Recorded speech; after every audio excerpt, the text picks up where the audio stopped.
ma adesso vediamo a colpi di piccole mosse, piccoli attacchi come la posizione del nero crollerà, si sgretolerà. A un certo punto sembrerà quasi che Carlsen stia giocando come se fosse un'anaconda che pian piano stridola l'avversario e non gli dà più possibilità per far nulla. Vediamo la maestria da questo punto in poi, io penso sia decisivo.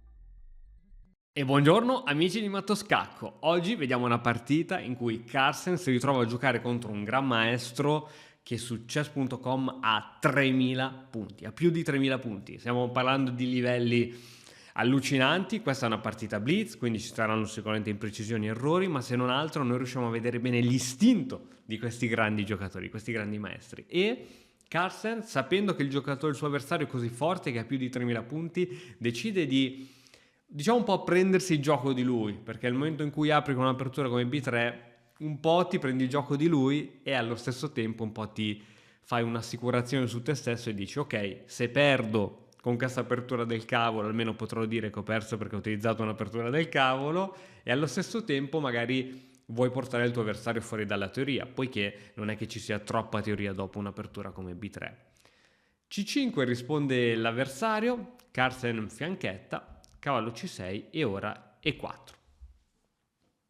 Un impianto piuttosto particolare che quasi può somigliare a una sorta di difesa siciliana. Alfiere arriva a B5, alfiere D7 per togliersi dall'inchiodatura, cavallo C3 e 5, e ora c'è questo solidissimo centro di pedoni in stile di forchettone che però toglie un po' di spazio ai pezzi del nero. Ora questo alfiere ha poche possibilità di sviluppo, probabilmente andrà in fianchetto, ma comunque questi pedoni tolgono un pochettino di spazio al nero.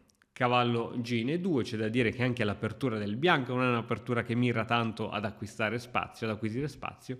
G6, arrocco corto, alfiere G7, e ora, arrivati a questo punto, serve una mossa interessante. Cosa si può fare? Si può catturare questo cavallo, si può spingere il pedone D, oppure Carlsen decide di giocare la coraggiosa e corretta F4. È vero che una mossa come F4 indebolisce un po' l'arrocco, ma c'è da dire che questa diagonale che si è indebolita rimarrà probabilmente chiusa per tutto il resto del gioco. Quindi Carlsen sicuramente sa bene quando si può spingere un pedone e quando no. Arriva E per F4, mossa giusta, attenzione a questi due alfieri che si guardano, cavallo per F4, e adesso i cavalli possono impossessarsi di questa importantissima casa.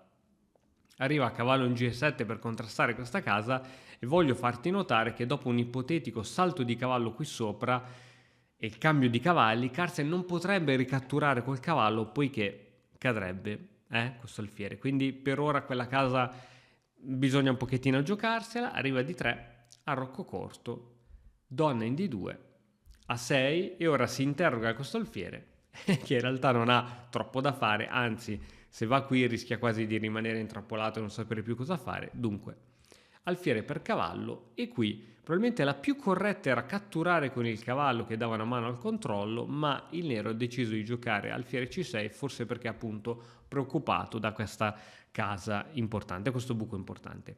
Arriva torre in A, va in E1, donna D7, facciamo comunicare le torri, e adesso Carlsen riesce a liberarsi di questa debolezza. Il problema grande di Carlsen era che non riusciva a togliere questo cavallo, altrimenti avrebbe perso l'alfiere, ma adesso dopo una semplice manovra come cavallo in D1 arriva ovviamente il cambio degli alfieri e il cavallo va in B2.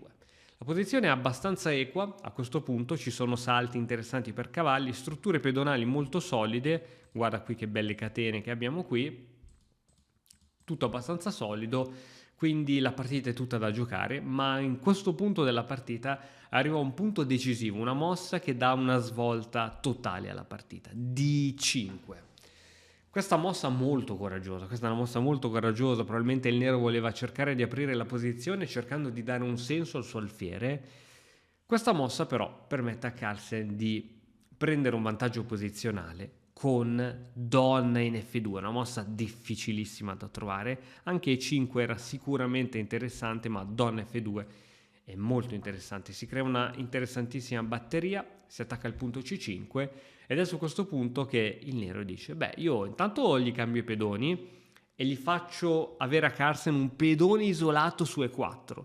La posizione è incerta e ora, visto che c'è l'attacco su questo punto, il nero dice: sai che ti dico, mi piacerebbe tanto cambiare le donne. Carlsen non decide di cambiare, ma gioca cavallo in F, va in D3, difendendo ulteriormente anche l'altro cavallo. Arriva al cambio, torre.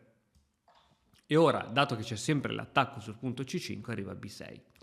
La posizione del nero sembra solida, ma adesso vediamo a colpi di piccole mosse e piccoli attacchi come la posizione del nero crollerà, si sgretolerà. A un certo punto sembrerà quasi che Carlsen stia giocando come se fosse un'anaconda che pian piano stridola l'avversario e non gli dà più possibilità per far nulla. Vediamo la maestria da questo punto in poi, io penso sia decisivo. Cavallo C4, si attacca un pedone e bisogna difenderlo, spingerlo, ma se spingi crea delle debolezze, quindi lo difendiamo. Torre in F6, attacchiamo a raggi X il pedone B6, attacchiamo ovviamente anche l'alfiere che in questo momento è tenuto dal cavallo, ma questo significa mettere pressione. Re G7 per attaccare la torre e a questo punto E5, perché no? B5 gioca il nero per far andare via questo cavallo che va in A5 che minaccia ora 2 volte questo alfiere. Arriva C4 con possibilità di contrattacco, ma cavallo B4, ora ancora Carlsen vuole quell'alfiere. Ritirata strategica dell'alfiere e bam, cade il primo pedone. Cade il primo pedone con tempo sulla torre che si deve spostare. La torre va in D8 con l'idea di andare magari in seconda traversa. Arriva cavallo C7, la torre va davvero in seconda traversa, ma no problem perché arriva torre F2. Ovviamente al nero non convengono i cambi, ricordiamoci ragazzi che il nero è sotto di un pedone e quando sei in svantaggio di materiale dovresti cercare di evitare i cambi, ma probabilmente non ci sono troppe altre possibilità. Arriva ora cavallo F5, ma adesso ovviamente si perde anche il secondo pedone e adios direbbe qualcuno che conosciamo. Arriva torre D8 e attenzione ora a queste manovre. C'è l'idea sempre di andare in seconda traversa, arriva cavallo C4 per impedire alla torre di entrare, arriva alfiere in C6 per attaccare questo cavallo, ma il cavallo va in D6 e ora anche la colonna E si è bloccata, i due cavalli si proteggono a vicenda, i cavalli sono sostenuti da pedoni, cavallo D4 cercando di fare qualche attacco, ma anziché difendere questo punto, torre in D1. La partita prosegue con cavallo in E6. Sono sicuro che sarai curioso di sapere che cosa sarebbe potuto accadere su niente, semplicemente c'era cavallo F5 scacco e alla prossima il nero avrebbe perso la torre. Motivo per cui il nero non cattura ma decide di giocare cavallo in E6. La partita è andata. B4, ora questi pedoni vogliono fuggire per andare a promozione. Torre in B8 e arriva anche B5. Qui sempre mosse interessantissime, anche qui che cosa sarebbe potuto accadere se il nero anziché giocare alfiere in 8 come sarebbe andato in partita avesse catturato. Riesci a vedere come sarebbe potuta continuare la partita? Ok, ci ho dato un qualche istante per pensarci, c'era semplicemente torre B1 con inchiodatura e quindi Carlsen tutti questi colpi tattici li sta vedendo tutti, quindi questo pedone non si può prendere, alfiere in 8. Torre in A1, alfiere va in D5, cavallo in E3 minacciando l'alfiere ritorna in A8 e ora la torre arriva in settima traversa facendo pressione sempre sull'alfiere, ma ora sul punto F7 il nero decide di difenderlo con cavallo D8, ma ti renderai conto che tutti i pezzi del nero sono in posizione passiva, sono tutti in ottava traversa, adesso arriva la valanga. C4, i pedoni verranno spinti, sostenuti dai pezzi del bianco che sono tutti fortissimi e tutti attivi ed è su questo punto che in maniera assolutamente sportiva il nero decide di stringere la mano a Carlsen e di abbandonare.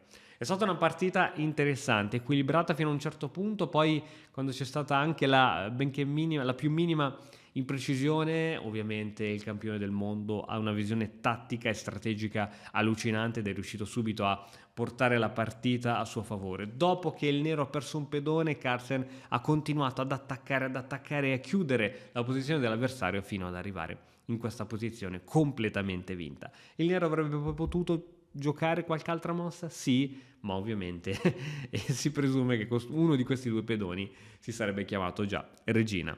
Grazie per aver visto il video fino a qui, se il video ti è piaciuto seguici qui su Matto Scacco, iscriviti al canale, metti like e noi ci vediamo nel prossimo video. Ciao!